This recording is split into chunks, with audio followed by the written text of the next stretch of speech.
81, page 75.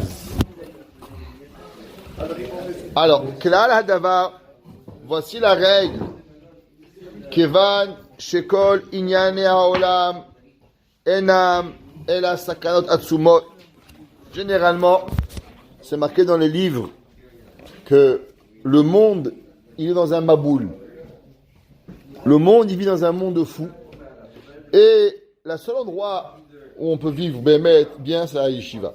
C'est marqué dans les Sfarim.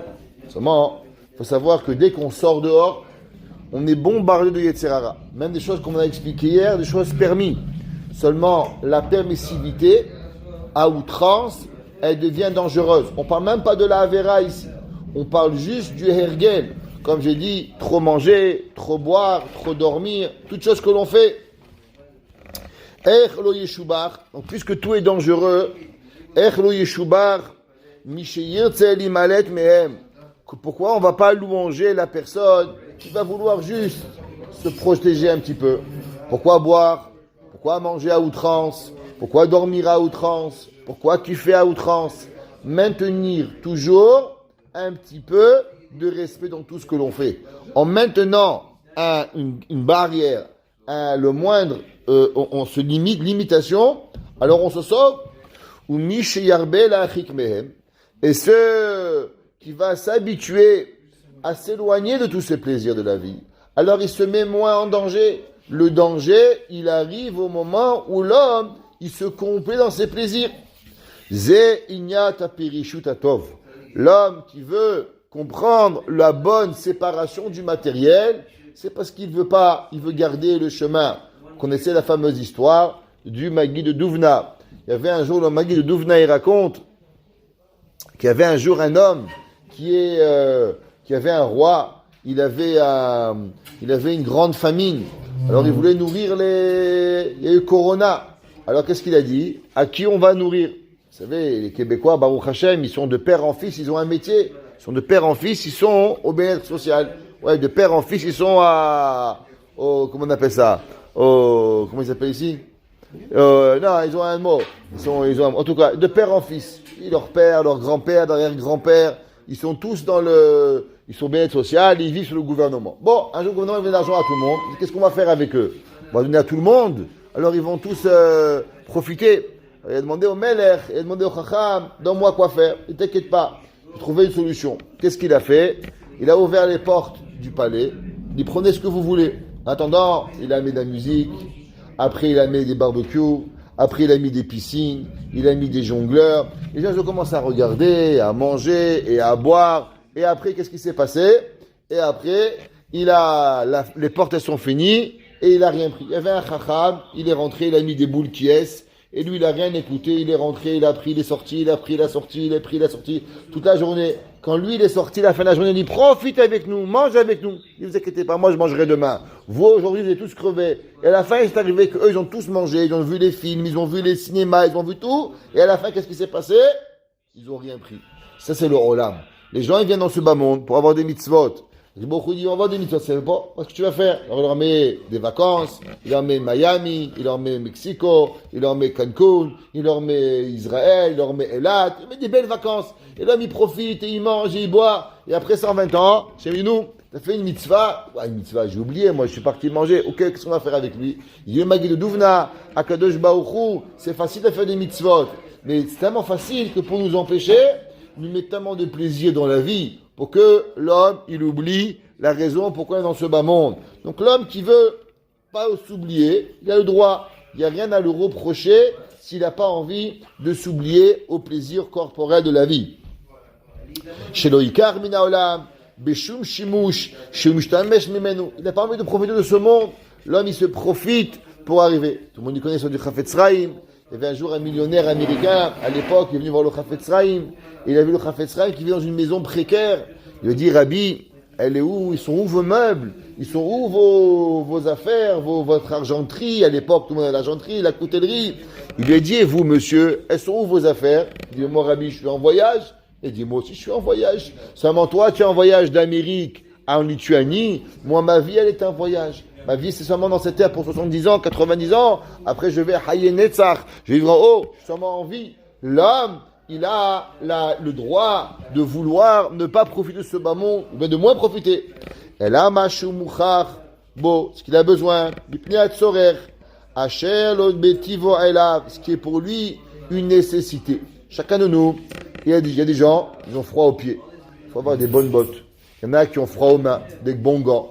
L'autre, il n'a pas froid aux mains. Pourtant, acheter des gants qui valent $5,000. L'autre, le pauvre, il a froid aux pieds. Achète-toi une belle botte.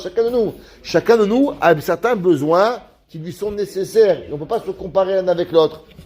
Le dépenser, c'est lui qui a tous les problèmes. Ou, Mashish Tabach, Rebi, Bemamash Zacharti. Et c'est ça qu'il a louangé, Rebi, qu'on a enseigné. Shelo Neena Mina Olamazé, Afilu Be'etz Baktana. Rebi, il a dit que lui, il n'a pas profité de ce bas monde. Qu'est-ce que ça veut dire que Rebi, il n'a pas profité de ce bas monde? Ça veut dire que Rebi, il n'a rien profité qu'il n'est pas. Rebi, c'était le Tana, la Gemara. Elle dit que depuis la mort de Moshe Rabbeinu, il n'y avait pas un homme qui avait Gadlut, grandeur, Chokhma, sagesse, Ashirut, richesse, depuis Moshe jusqu'à Rebi. Rebi, c'était l'homme le plus important de Klal Israël. Alors, il avait un besoin, un statut social à respecter. Il allait parler à l'empereur. Tu vas pas parler à l'empereur avec un costume de chez Zara. Tu vas acheter un costume chez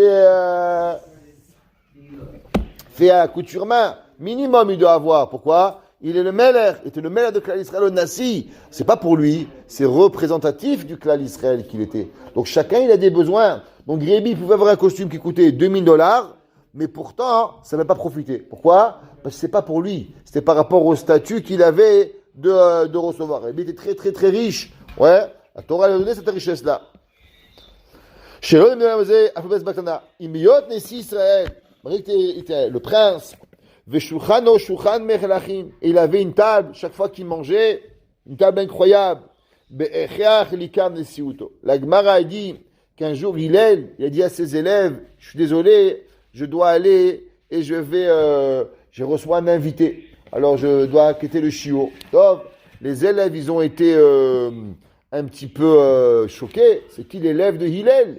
Qui sait que Hillel, il va recevoir comme invité? Ils sont partis à la maison, ils voulaient voir c'était qui l'élève.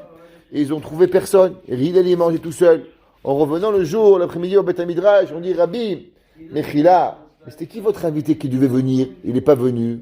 Il dit, pourquoi il n'est pas venu? Il dit, oui, il est venu. Il dit, non, on a dit, il n'y avait personne. Il dit, non, l'invité, c'est mon corps. Parce que moi, je ne suis pas... À qui ça appartient le corps? Le corps, Hachem nous l'a prêté pour X moment donné. Et après, on lui rend un Kadosh Baruch Hu. Donc, quand moi, je mange, je fais Gemilut Chassadim, il a dit Hillel. Hillel, il a dit, un homme, quand il se nourrit, il doit penser qu'il fait Gemilut Chassadim avec son corps. Rebi, il nourrissait. Mais pour qui il faisait tout ça? Pas pour lui. Tout ça, c'était pour Akadosh Baruch Hu, comme il avait le titre. Comment il s'appelle, Rabbi? Rabbeinu HaKadosh. Rabbeinu, il avait un titre spécial qui est ramené que très peu de personnes dans le monde qui ont eu ce titre Kadosh. C'est pas beaucoup de gens qui ont ce titre-là. Rabbi Akiva, c'est pas Rabbi Akiva Kadosh. Ouais.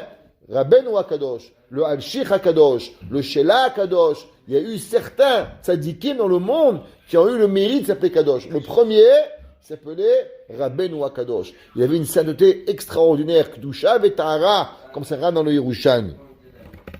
Ou Bemamaram Zichronam Bracha, c'est marqué. La Gemara d'Avodah Zarah a dit qu'au moment où Rivka, elle avait un bébé, était enceinte.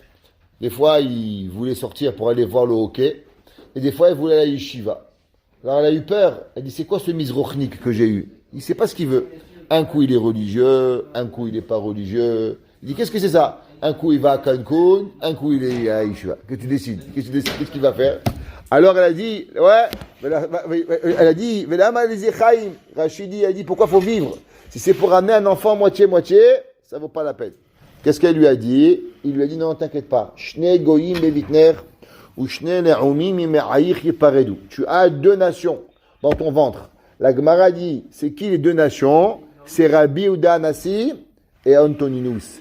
Les deux, Behemet, ils sont des bonnes personnes. Même l'empereur Antoninus, Tosot, il dit qu'à la fin de sa vie, il va se convertir. Pourquoi il va se convertir Antoninus? La Gemara raconte qu'il y avait un homme qui s'appelait Rabbi Shimon ben Gamliel. Rabbi Shimon ben Gamliel était le fils de Rabban Gamliel, le père de Rabbi Hanassi. À l'époque des Romains, ils avaient fait une takana, un décret, que tout enfant qui a la Brit Mila, on tue le bébé devant la mère et après on tue la mère. Alors on avait entendu que Rabbi Shimon ben Gamliel, il avait circoncis son fils. Alors on l'a convoqué devant l'empereur romain. En arrivant devant l'empereur romain, ils sont pas dans une auberge. Ils sont pas dans l'auberge. Madame, Rabbi Shimon ben Gamliel, la maman de Rabbi Lenassi, elle pleurait. Il y avait la femme de l'aubergiste. Elle lui a dit, pourquoi tu pleures, madame? Elle dit, voilà, parce que nous on est juifs et on a fait la Brit Mila à mon bébé. Et maintenant, demain, ils vont enlever la couche, et ils vont voir qu'il est mahoul, et ils vont tuer mon bébé devant mes yeux, ils vont me tuer. La madame, elle a eu pitié, elle dit, regarde, viens, tu vas prendre mon bébé, et tu vas l'amener devant l'empereur. On a le bébé qui a le même âge. Et quand ils vont ouvrir la couche, ils vont voir qu'il n'est pas mahoul, ils vont te laisser tranquille. Tov.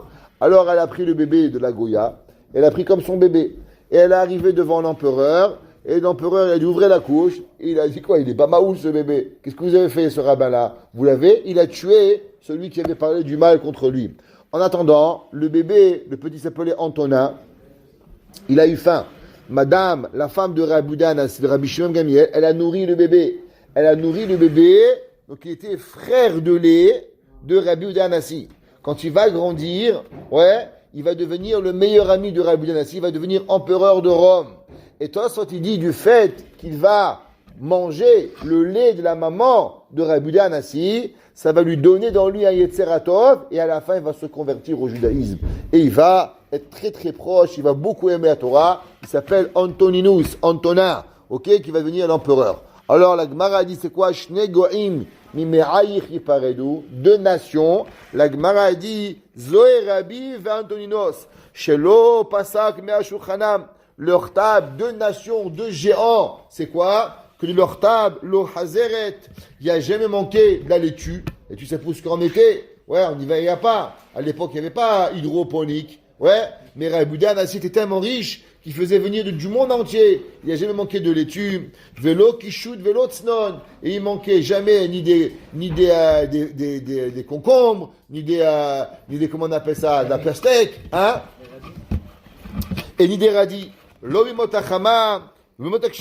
il n'y a jamais eu, il manquait ni en été ni en hiver. En un mot, les tables de Rabbi Udanassi, tu ne pouvais pas savoir quand c'était l'été et l'hiver. Il manquait jamais rien. Ça veut dire que Rabbi Udanassi était riche, il avait tout ce qu'il fallait.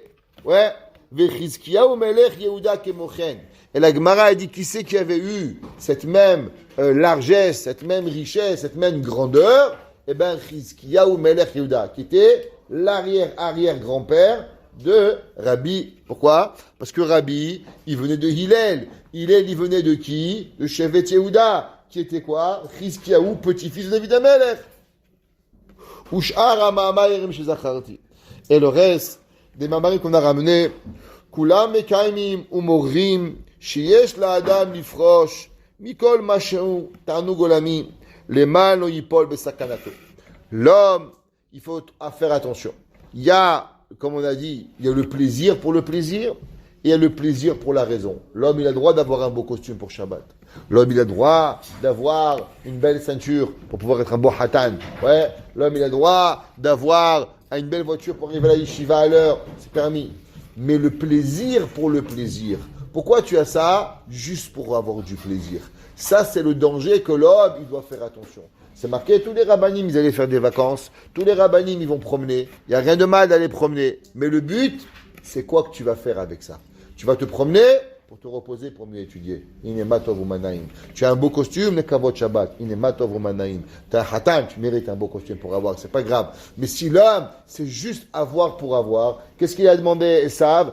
Alit eni min ha'adom. C'est même parce que peut-être c'est de la peinture que tu vas mettre dans ta bouche. Si c'est pas ce qu'il y avait là-bas, là, c'est pas grave. Adrab, juste tu lui donnes, juste il mange, juste il est en goinfre. Ça, c'est le danger. Quand l'homme, il est plus capable de faire la différence. Pourquoi tu veux la chose? Il y a des gens, ils ont des milliers de chaussures, ils les mettent pas. Pourquoi ils achètent? C'est le principe des avoirs. Il y a un jour, j'étais invité chez une personne, Dieu préserve, elle pèse 200 kilos, je vous promets, et elle a 3 chambres d'habits qu'elle ne met jamais. Pourquoi elle achète ça? C'est le principe, elle croit qu'elle est encore maigre. Alors elle est là-bas, elle a des habits, Pierre Cardin, Yves Saint Laurent, tous les habits, mais elle ne les met pas. C'est le principe d'amasser et d'acheter. Elle dépense des sacs. Elle ne met même pas le nez dehors. Le nez dehors, elle ne met pas. Et elle a tous les sacs Louis Vuitton, je ne sais pas quoi là-bas. Pourquoi tu as tout ça? C'est avoir. Ça, c'est le danger d'avoir. Un homme, tu as un beau sac, tu veux qu'elle aille à l'école avec, tu as besoin, enjoy, c'est pas grave, maman, baya, d'avoir, you need it. Un homme, il fait cadeau à sa femme, un beau bijou, tu fais plaisir à ta femme. Mais juste avoir pour avoir et mettre au coffre, il a acheté à sa femme un bijou, 5 carats. Qu'est-ce qu'il a fait? Après, il est parti refaire la même en faux. Et la vraie, elle est à la banque. À quoi ça sert? Achète 1 carat, mets-le, que 5 carats pour le coffre. Pourquoi tu la mets? Ouais, à quoi ça sert de l'avoir? Oh, bon, c'est pas vrai? Stupide. Ouais, pourquoi tu rigoles? Et mec, tu connais pas des gens comme ça? Tu leur fais des faux? Voilà. C'est des gens, c'est le principe d'avoir pour avoir. Mais il n'y a personne qui regarde. Il n'y a personne qui va rien faire. Ça, c'est quand l'homme, il tombe dans le taranoug. Quand l'homme, il veut le plaisir. Qu'est-ce que tu fais? Rien. On va manger? Pourquoi t'as rien à faire? Va étudier. C'est quoi le principe? Tiens, enfin, mange. Ouais, on n'a rien à faire, on va manger. C'est devenu ta'avat achila. Ça, c'est le danger. Qu'est-ce qu'on fait? On fait rien. Viens faire du shopping. T'as besoin d'un manteau? T'as besoin de chaussures? Non, là, pourquoi tu vas faire du shopping? C'est ça pour faire plaisir au corps. Ça, c'est le danger que le Ramchal dit. T'as besoin d'un manteau? Va. Des chaussures, un pantalon, une écharpe, des gants. Va, il n'y a rien de mal.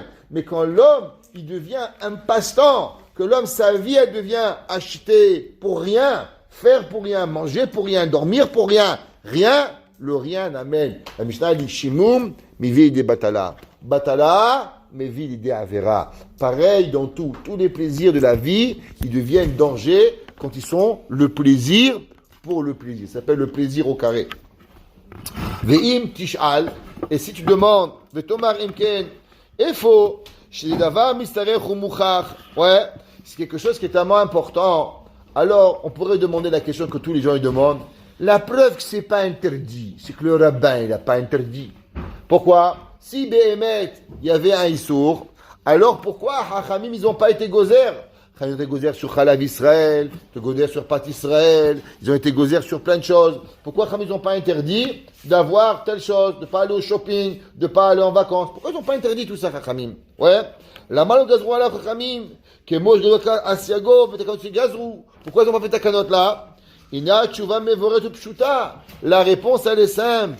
Kilo gazrou chachamim gezera ela imken rov hatzibur yecholim la'amod ba. Il dit, il faut savoir qu'il y a un principe, qu'une takanat chachamim n'existe seulement si la majorité des gens, ils peuvent supporter. Exemple, la Gemara dit, comme on a expliqué, il y avait 3 gezerot chachamim. Une gezera, elle s'appelait patakum, le pain d'angoy, bishul akum, le angoy, il ne peut pas cuire un aliment. Il y avait stam yenam, de ne pas boire le vin d'angoy. Et il y avait une 4e qui s'appelait yenam, shmanan, leur huile. Et la Gemara a dit que Rabbi Yehuda Nessia, il a enlevé la gezera. Pourquoi? À cause qu'il a vu que c'était impossible aux gens de faire attention de ne pas acheter l'huile des goyim, alors on a dû enlever la gezera. Ça veut dire, il dit le Ramchal, que c'est tellement fin, et c'est tellement compliqué, parce que chacun de nous, il a des besoins différents, comme j'ai expliqué. Il y en a un, il a mal, il a froid aux pieds. Les chaussures à $100, ça ne lui va pas. Il faut qu'il va acheter une paire à $300. Béhémet, il souffre. Il y a des gens qui ont froid. Alors lui, tu diras, $100, il va mourir de froid, le pauvre. Il y en a un, il a très très très froid. Lui, c'est pas grave les chaussures, mais il faut un bon manteau. Il faut un manteau de $300. Tu dis quoi? Achète un manteau à $100, il va mourir de froid, mesquin. On peut pas, c'est aléatoire. On peut pas décider. Il y a des gens différents, des personnes différentes, des besoins différents. Alors automatiquement, la gezérat Chachamim, elle pourra pas tenir. Donc Chachamim, ils ont pas pu instaurer cette gezéra. Ouais, Liot Chassidim. Il dit à part ça, que d'avoir ce point de vue, qu'un homme y réfléchisse toujours à Idavkud Bachem, à se connecter avec Dieu, pas tout le monde il est capable. Ça c'est quelque chose qu'on demande à une élite. Les gens ils aiment pas, mais il faut savoir. Vous savez, ma grand-mère elle disait toujours que avant il y avait 3 catégories de gens. Il y avait les pauvres, la classe moyenne et les riches. Les riches fréquentaient les riches, la classe moyenne fréquentait la classe moyenne, et les pauvres fréquentaient les pauvres. Et tout le monde était content. Avec le temps, les riches, ils veulent jouer les pauvres, et les pauvres veulent jouer les riches. Le pauvre, il va acheter un costume, il n'a pas de quoi les payer, mais sur une carte de crédit. Et après, il n'arrive pas à payer, et après, il vole. Et après, Meskin, il lui commande un costume, et il ne lui paye pas, parce qu'il a voulu. Et en fait, quand il banane notre cher ami Eliaou, et il se fait bananer, parce qu'il a voulu jouer le riche, mais il n'est pas riche. T'es pas riche. Va chez Prix Unique, acheter un costume, qu'est-ce que tu veux? L'homme, il doit savoir qu'il, la Torah, elle est faite Kohanim, Léviim, Israélim, Tzadikim, Chassidim. La Torah, elle n'est pas communiste. Le communiste, il a dans le monde que tout le monde doit avoir tout. Même que l'Amérique, elle n'est pas communiste, mais le communisme, il a changé l'humanité. Le communiste, il a fait que maintenant, dans le même quartier, il y a un riche et un pauvre. La vérité entre vous et moi. C'est normal qu'il y ait des gens qui habitent à Côte-Saint-Luc, des jeunes, il va à une maison, $1 million. Va habiter à Dollars des Ormeaux. Ah non, on va pas habiter, c'est trop loin. Mais avant, c'est comme ça que ça marchait. Il y avait le quartier des riches et le quartier des pauvres. Aujourd'hui, tout le monde y va habiter n'importe où. N'importe quel prix, on s'endette. Pourquoi? Parce qu'on n'est plus capable d'affronter qui on est. Je suis pas riche, je suis pas millionnaire, je n'ai pas l'argent pour cela. Et alors, c'est pas grave que tu n'es pas riche. Ma'abaya, ok? Pareil, dans la Hirat Shamaim. Il y a des gens, ils ne savent pas qui ils sont. Ils veulent faire des chumrot de tzadikim. Et de l'autre côté, ils ne font même pas les halachot de base, de savoir. Il dit le Ramchal, pas tout le monde est fait pour tout. Il y a des halachot qui c'est fait pour tout le monde. Filin, Kashrut, Shabbat, Shulchan Aruch, pour tout le monde. Plus que ça, Chassidut, c'est pas fait pour tout le monde. Et il faut accepter qu'on ne peut pas le faire. C'est pas pour nous tous. Comme on a déjà expliqué, qu'il y a des gens qui sont Yuhara, faire certains comportements, c'est pas possible de l'avoir. Pourquoi? Parce que c'est pas pour toi. Ouais, par exemple, imaginez-vous, un gars de mien, il vient avec un chapeau de rabbin. Pas rabbin, tu veux un chapeau de rabbin. C'est pour toi. Ouais, mais le rabbin, il en a. Qu'est-ce que tu vas faire? Un gars, il vient, il commence à mettre une capota. Tu as une smicha de rave. Il faut garder qui tu es. Tu n'es pas rabbin, c'est un sourd. Pourquoi? Parce que, à moins que tu es hassid, peut-être. Mais sinon, l'homme, il doit savoir qui il est. C'est important qu'il est. Avalda lahem, shutadikim. Achaseridim, asher be'ab, achafetzim, mizkol, ikvato itbarar. Il dit maintenant ceux qui ont l'envie de se rapprocher de Dieu, ou les akod bizrutam, les chol she'ar et ha'amon itla ba'em. Il dit maintenant qu'un homme, il devient un homme pieux, il dit le Ramchal, il faut savoir quelque chose d'extraordinaire. Avec qui tu fais du bien, pas seulement à toi. Toutes les personnes qui sont autour de toi, ils deviennent bien. Quand un homme, il devient un homme pieux, alors la piété, elle empiète sur tout le monde. Ton père, ta mère, tes frères, tes sœurs. Les gens après, tu veux le faire, inématov. Ouais, d'y arriver. Lahem, agia lahem. Mishnat chassidim. Alors, deviens hassid. Ashalo yuchru lekayem ahirim. C'est pour ça que celui qui veut devenir, on l'empêche pas. Instaurer des halachot que pas tout le monde peut faire, ça on peut pas. Mais empêcher à ceux qui veulent le faire, aussi on peut pas. Chacun veut le faire, inématov ou manaïm. Tu deviens une bonne personne, personne n'a besoin d'avoir 14 salades, personne ne sait si tu vas manger 4 repas par jour, tu vas manger 1 repas par jour, ou c'est écrit qu'il va falloir le dire, c'est pas écrit nulle part qu'il faut l'écrire. Sidrei Pereshot Aelu. Et ça, c'est l'ordre de la façon de devenir un homme séparé du matériel. Qui basé Bachar Hashem. C'est ça que Akadosh Baruch Hu, il a choisi. Shekeven, Sheifsha, Leuma, Shetie, Kula, Shava, Bema'alachat. Écoutez, qu'est-ce qu'il a écrit, c'est le Ramchal. Le Ramchal, il a écrit, il y a 300 ans, le communisme n'est pas juif. Il est impossible à un peuple d'être tous pareils. Il y a des riches, il y a des pauvres. Il y a des intelligents, il y a des bêtes. Il y a des tzadikim, il y a des chassidim, il y a des amaretzim. La terre, elle est faite comme ça. Akadosh Baruch Hu, il a créé Kohanim, Lévi'im. Vous savez quelle est la première chose que Imarchemo, la chrétienté, elle a voulu faire? La première chose, c'est d'enlever la hiérarchie. Pourquoi? Parce que accepter que l'homme, il n'est pas tous égal et qu'il y a des gens qui ont le droit de devenir meilleurs que d'autres. Ça, c'est pourquoi la chrétienté, Marchema, Mezabani, ils ont dit, nous, on n'est pas comme les juifs, Kohanim, Lévi'im, Israélim, on est tous égaux. Ça, c'est anti-Torah. La Torah, c'est pas vrai. Il y a des gens bien, comme il dirait après King, il y a les pieds, il y a les papiers et il y a les trépieds. Ok? Il y a les pieux, il y a les papieux et les trépieux. Ouais? Il y a des gens religieux, les gens amaretim, les gens qui veulent faire mieux. Qu'est-ce qu'on va faire? C'est comme ça la vie. Pas tout le monde il est sur le même statut et on ne peut pas forcer. Et la Torah n'existe pas. Ce que le Kohen y fait, le Lévi ne peut pas faire. Ce que le Lévi peut faire, le Israël ne peut pas faire. Ce que le Israël y fait, le Kohen ne peut pas faire. Un Kohen, un Israël y fait Pidyon Aben. Le Kohen ne peut pas faire Pidyon Aben. Il ne peut pas faire cette mitzvah-là. Chacun de nous a différentes mitzvot. On vit avec ce qu'une femme peut faire, l'homme ne peut pas faire. Ce que l'homme ne peut pas faire, la femme ne peut pas faire. L'égalité n'est pas comme les goïms y pensent. C'est quoi l'égalité chez le peuple juif? c'est pas de faire tout pareil. Après la Torah, il y a même des travaux qu'une femme ne peut pas faire. Travaux qu'un homme ne peut pas faire. Ouais, c'est quoi l'égalité? C'est que chacun de nous, il reçoit la même récompense pour ce qu'il fait.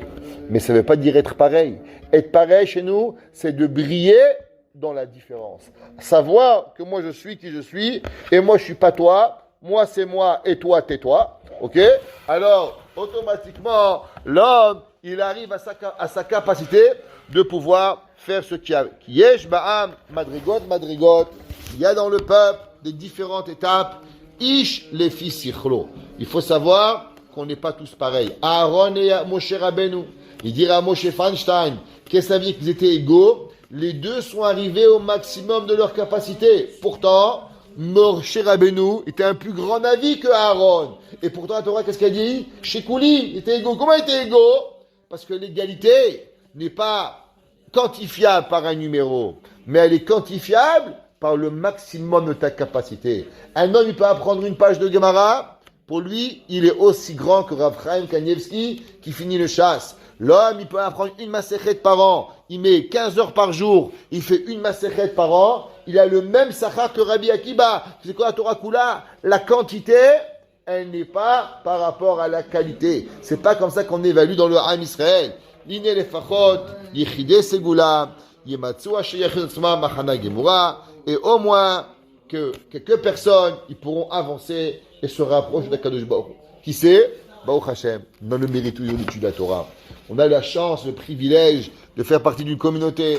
On a la chance, Baruch Hashem, d'apprendre le Ramchal. Il dit que c'est même pas que ça existe. Ashrenu matov chelkenu, umanayim goralenu. À combien on doit être heureux que Akadosh Baruch Hu, il nous a choisi de nous donner. Alors nous, on a peut-être pas devenir un chassid dans tout, prendre un petit peu quelque chose, une petite khumra, Shabbat, Rabbenutam, faire une mitzvah, rajouter quelque chose, se rappeler à chaque fois qu'on va faire un plaisir, au moins associer le plaisir à une mitzvah, de façon à ce que la personne, elle s'engouffre pas, elle s'en noie pas dans les tanougar olamazé, qu'elle ne devient pas remplie, et qu'elle se rappelle encore que le tachet achaim, le but, c'est l'Aneg el Hashem, d'avoir le plus grand plaisir avec Kadosh Baruch Hu. Baruch Hana Leolam, Amen ve Amen.